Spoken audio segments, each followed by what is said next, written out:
vous avez vu qu'au cours de ce débat, il y a certains sujets qui n'ont même pas été abordés. Par exemple, je pense à l'emploi des jeunes.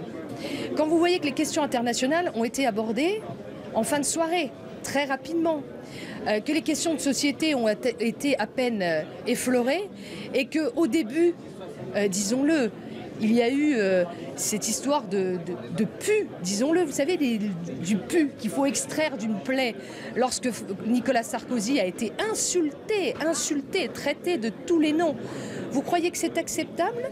Que ça amène un débat sur de la sérénité lorsque le président de la République, qui plus est candidat, est comparé avec le rassemblement qu'il a fait avec 200 000 Français, de nos compatriotes, au Trocadéro, dire qu'on le compare à Nuremberg?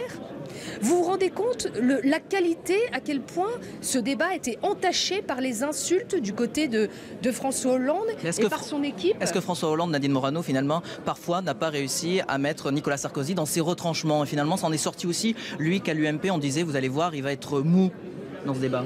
Non, j'ai trouvé François Hollande, en fait, dans la posture de l'homme, vous savez, de la facilité.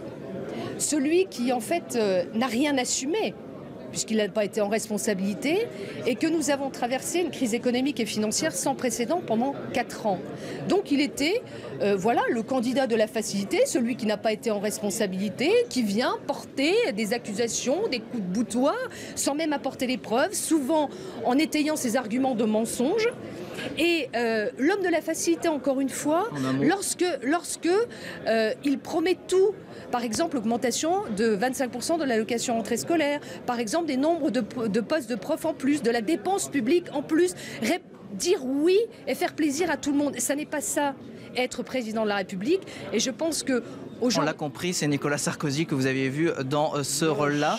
Merci oui, Nadine. J'en dirai plus demain. Merci Nadine Morano.